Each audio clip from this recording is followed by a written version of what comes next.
আসসালামু আলাইকুম। সবাই ভালো আছেন আশা করি।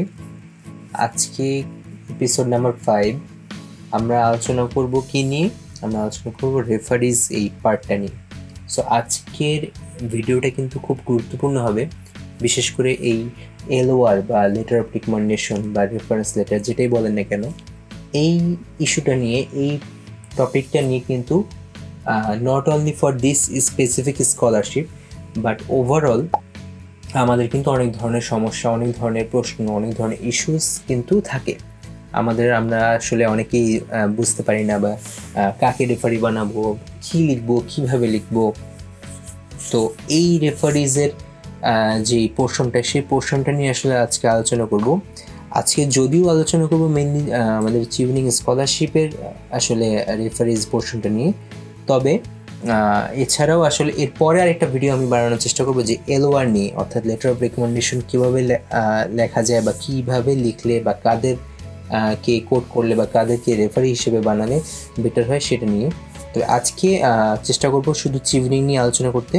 তবে এই চিভনিং এর রেফারি সম্বন্ধে যদি আপনি ভালো মতো আইডিয়াটা গ্রাস্প করতে পারেন, সেক্ষেত্রে কিন্তু আপনি ওভারঅল রেফারি কাদের বানানো হয়, কিভাবে বানানো হয়, কেন বানানো হয়, কি লিখতে হয়, এই বিষয়ে একটু একটা ওভারঅল আইডিয়া কিন্তু পেয়ে যাবে। সো আমরা কিন্তু রেফারি জিনিস নিয়ে আসলে যখন শুরু করব, তো আমরা কিন্তু আগে যে এই পোর্শন কিন্তু আমরা শেষ করেছি, অর্থাৎ প্রোগ্রাম স্টাডি পর্যন্ত পার্ট 4-এ আমরা শেষ করেছি। দেন আমরা শুরু করব রেফারিজ। ওকে, সো রেফারিজে আমরা যদি যাই, দেখেন এখানে কিন্তু প্রত্যেকটা কথা, প্রত্যেকটা লাইন ইম্পর্টেন্ট। এখানে বেশ কিছু ইনফরমেশন, ক্রিটিক্যাল ইনফরমেশন আছে যেগুলো কিন্তু মিস করা যাবে না।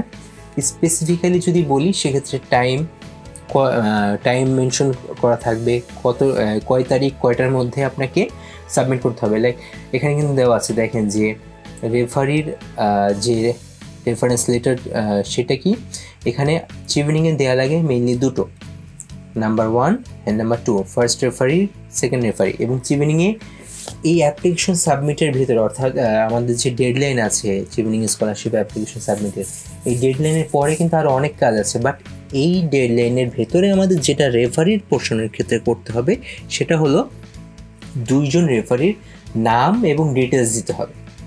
ওকে, সো নাম, তাদের পরিচয় কি, তাদের ডেজিগনেশন বা তাদের আপনার সাথে কীভাবে আপনার রেফারি হলো, এই টপিকগুলো দিতে হবে। সো এগুলো দিতে হবে কবের ভিতরে সেটা দেখি, যেখানে কিন্তু দেওয়া আছে সাবমিশনের আগে কিন্তু দিতে হবে, কি বললাম, নাম এবং তাদের পরিচয়, অর্থাৎ জাস্ট এই দুটো জিনিস দিতে হবে হলো আপনার সাবমিশনের ভিতরে, অর্থাৎ আমাদের যে ডেডলাইন সেটার ভিতরে, আমাদের 5 নভেম্বর। কিন্তু হ্যাঁ, যতটুকু মনে করে 5 নভেম্বর।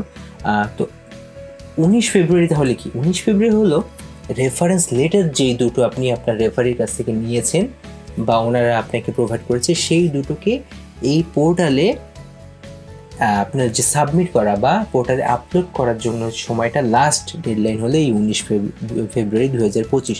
সো এটা কিন্তু আপনার এই পোর্শনটার জন্য না, এই পোর্শনটা শুধু ডেডলাইনের জন্য, অর্থাৎ শুধু নাম দিবেন দুজনের, তাদের নাম এবং ধাম দিবেন, অর্থাৎ নাম এবং পরিচয়। বাট এখনই আপলোড করতে হবে বিষয় এমন না। আপলোড যদি আপনার কাছে অলরেডি থাকে, অবশ্যই আপলোড করতে পারেন, সমস্যা নেই। বাট যদি আপলোড করার মতো এখন আপনার কাছে সেই কপিটা না থাকে, বাট আপনি মোটামুটি শিওর যে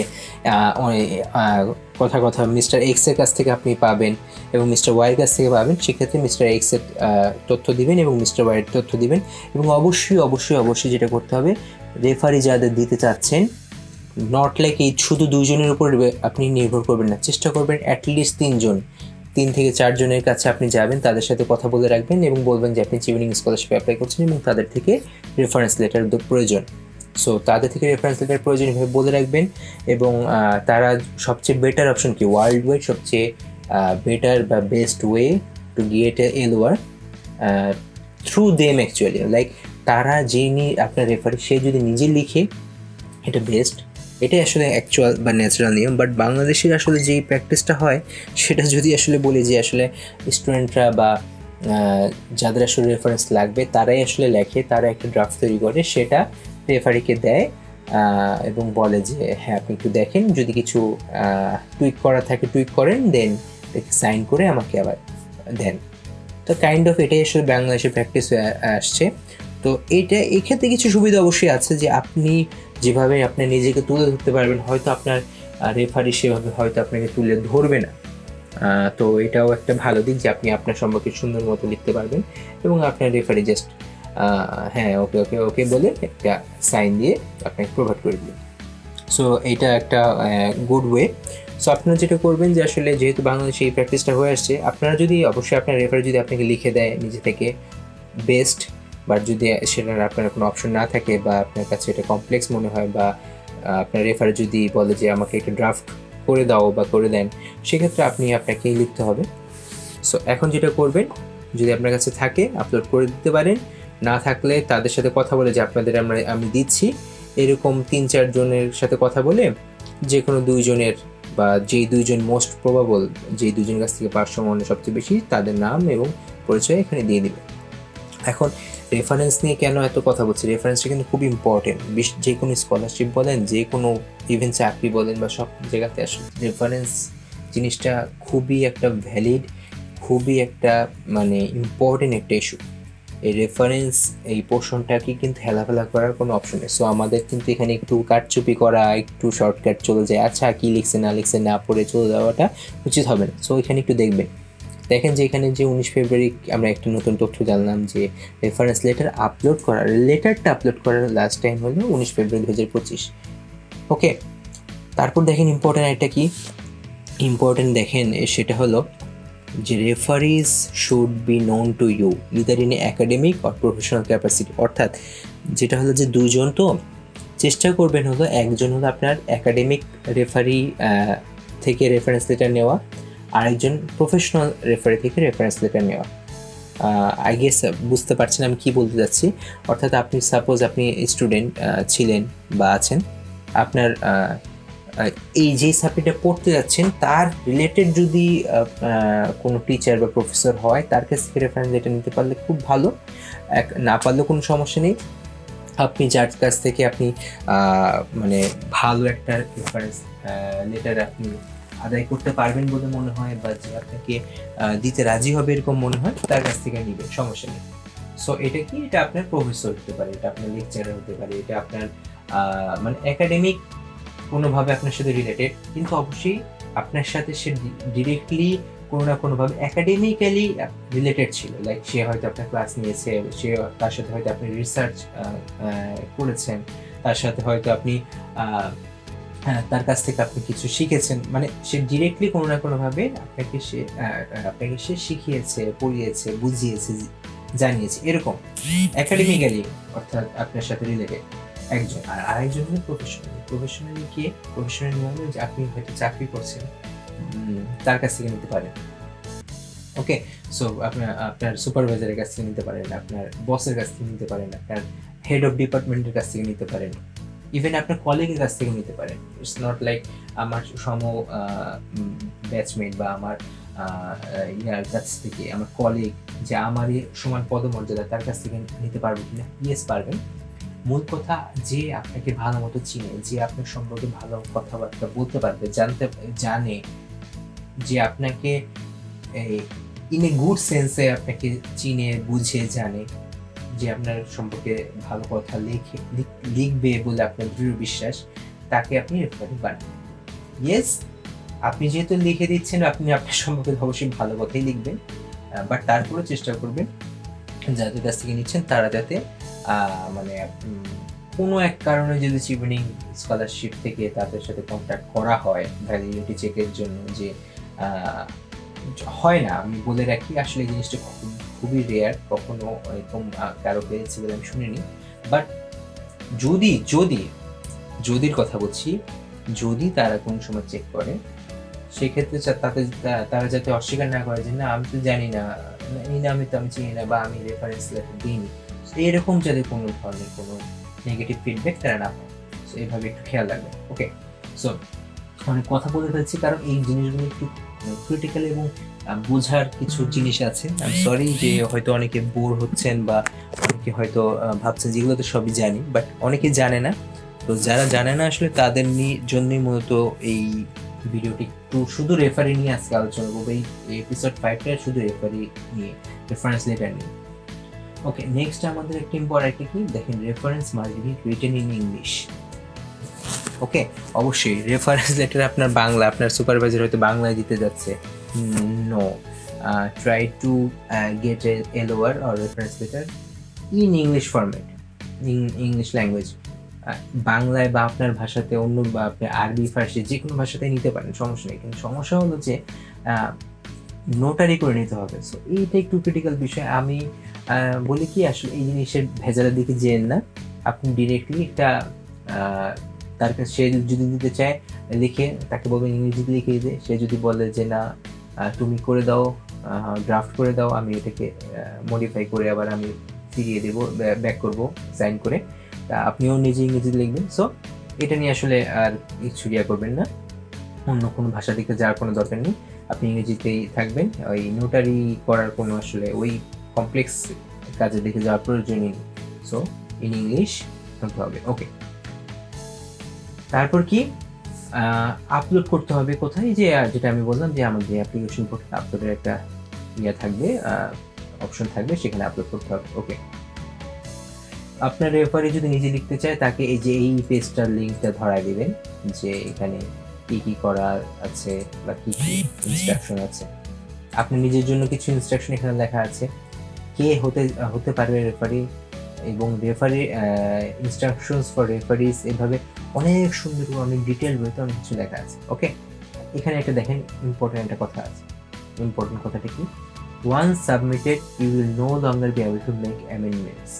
আপনি যখন সাবমিট করে ফেলেন তখন কিন্তু চেঞ্জ করতে পারবেন না।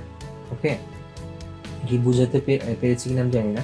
যদি আপনি সাবমিট করেই ফেলেন এই দুইজনের নাম দিয়ে, কথার কথা মিস্টার এক্স, মিস্টার ওয়াই, ওকে, এবং তাদের রেফারেন্স লেটার আপলোড করে ফেলেন, তখন কিন্তু এটা আর চেঞ্জ করতে পারবেন না।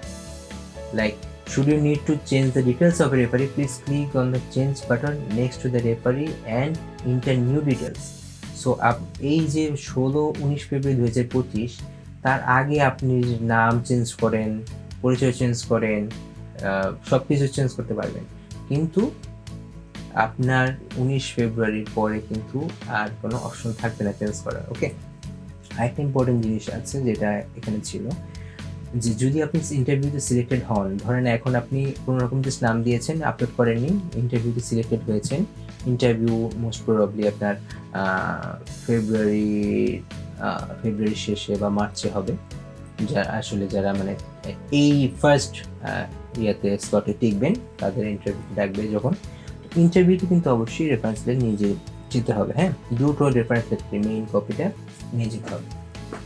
সো আপনাদের কিন্তু এই জিনিসগুলো একটু মাথায় রাখতে হবে। ওকে, নাও রেফারেন্স লেটারে দেখেন, এইখানেই যদি যান, এটা কোথায়, এই যে এই লিঙ্কে অথবা এই লিঙ্কে, সেম লিঙ্ক। ওকে, যখন যাবেন এখানে কিন্তু পড়তে হবে, একটু কষ্ট করেন, একটু কষ্ট করলে পরে হয়তো কেসটা মিলবে। ওকে, আপনার কোনো রেফারেন্স ভুল হবে না, আপনার LOR আরও সুন্দর হবে। হয়তো আল্লাহ না করুক এই স্কলারশিপে যদি আপনার বাই চান্স নাও হয়, পরবর্তী ধাপগুলোতে, লাইফের পরবর্তী স্টেজে কিন্তু এগুলো কাজে দিবে, কারণ এগুলো সবই কম বেশি সিমিলার কাইন্ড অফ প্যাটার্নে আসলে অন্যান্য জায়গাতেও এই রেফারেন্সের এই আইডিয়াগুলো একসাথেই জেনারেটেড হয়েছিল।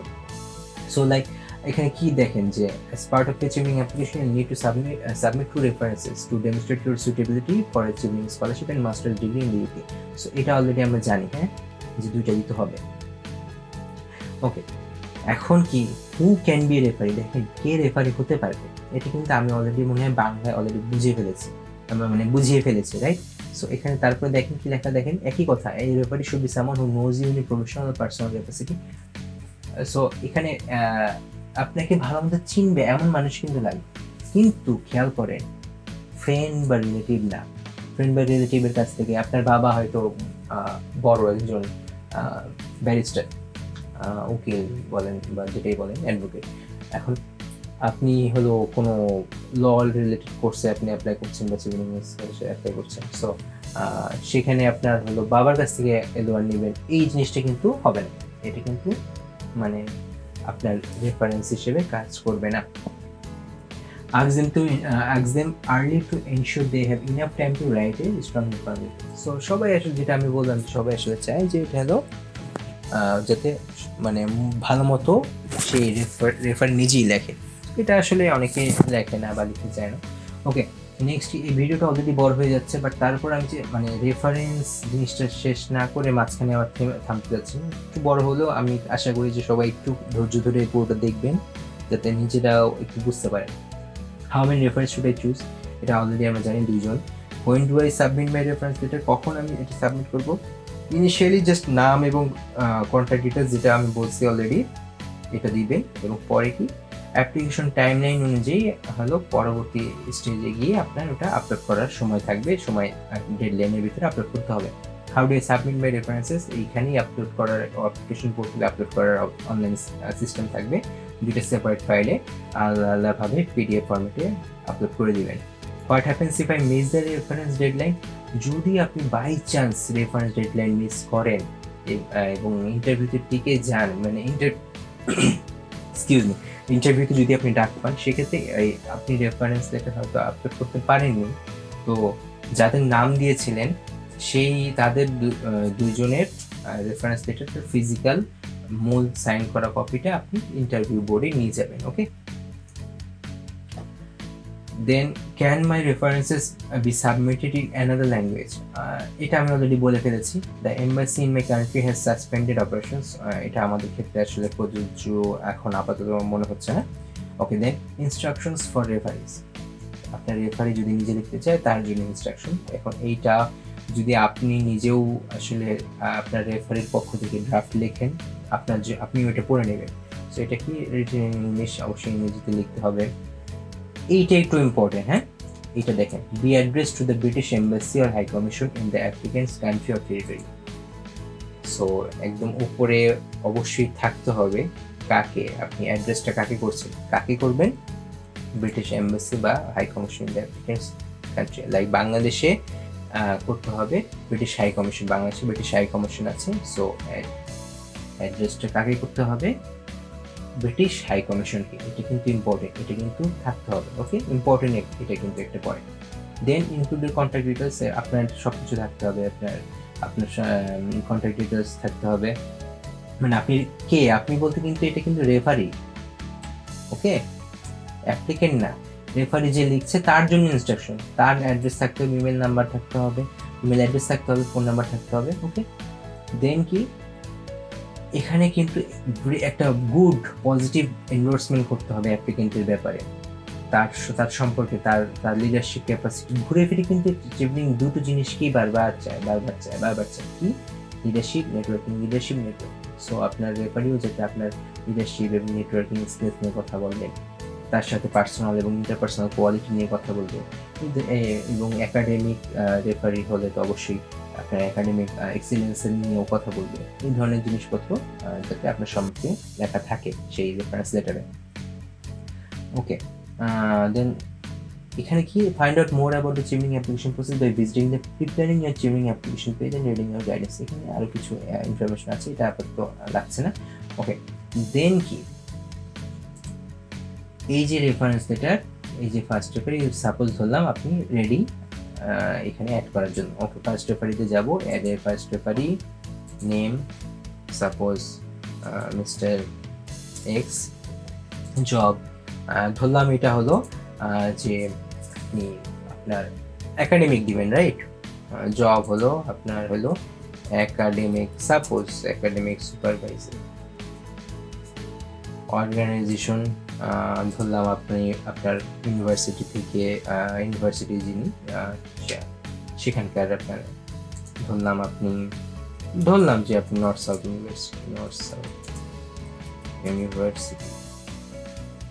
ইমেল অ্যাড্রেস, তার ইমেল অ্যাড্রেসটা দিবেন অবশ্যই, তার ইমেল অ্যাড্রেস এখানে লিখবেন। ওকে, দেন ফোন নাম্বার দিবেন, তার ফোন নাম্বার +88 দিয়ে, +88 এখানে কলিং কোড থাকবে বিডি +880, দেন এখানে নাম্বার দিবেন। How do you know the referee, আপনি যেহেতু এটা আমরা কি লিখছিলাম একাডেমিক, তাই তো, সো এটা একাডেমিক দিব আমরা, academic for example school college university. Option আর কি আছে, এমপ্লয়ার আছে, ভলান্টিয়ার আছে, আদার আছে। ওকে, দেন এটা হলো I have confirmed my referee has consented to receiving communication. So এটা দিলাম, তারপর সেভ এন্ড ক্লোজ করে বের হয়ে যাব।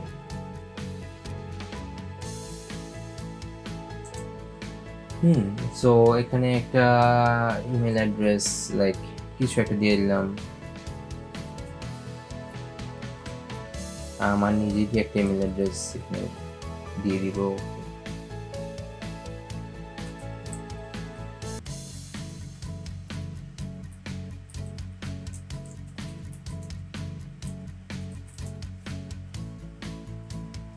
এখানে কলিং কোডটাও আমরা সেভ করার খাতিরে আসলে এটা করছি, আমাদের মিস্টার এক্স বলে আসলে কেউ নেই, তারপর আমরা করছি আর কি, সেভ করতে চাচ্ছি সো দ্যাট আমরা একটা প্রপার পাই।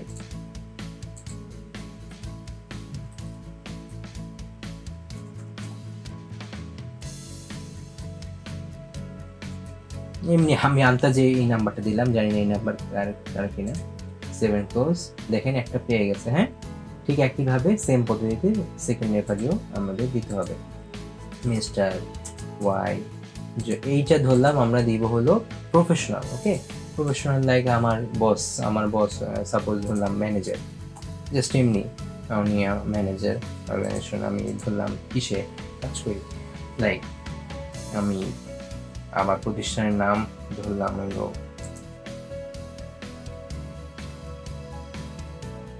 National tuberculosis control programme.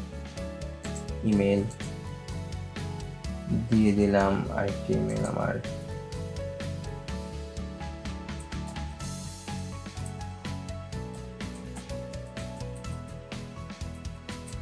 মানে ইমেল আপনার বলতে এটা কিন্তু রেফারি যে মিস্টার ওয়াই তার ইমেল অ্যাড্রেস, কিন্তু অ্যাপ্লিকেন্ট মানে আপনার নিজের না। দেন হলো চুজ কলিং কোড সেম +880।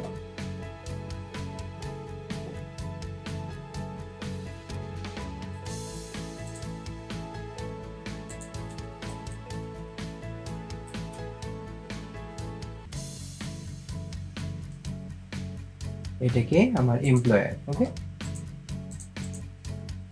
দেখেন হয়ে গেল। হ্যাঁ, এখন আমি সেভ এন্ড কমপ্লিট দিলাম, দেখেন আমাদের রেফারি কমপ্লিটেড। ওকে, সো এই পদ্ধতিতে আমরা কিন্তু রেফারি শেষ করব। রেফারেন্স লেটারের ড্রাফটটা কীরকম হতে পারে, কীভাবে লেখা যাবে সেটা নিয়ে আলাদা একটা ভিডিও করতে হবে। এই ভিডিওটা অলরেডি 20-22 মিনিট 23 মিনিট হয়ে গেছে, আমি আর বড় না করি। আশা করি এতক্ষণ সবাই দেখেছেন। পরবর্তী ভিডিওতে দেখার জন্য আমন্ত্রণ থাকলো। সবাই ভালো থাকবেন। আসসালামু আলাইকুম।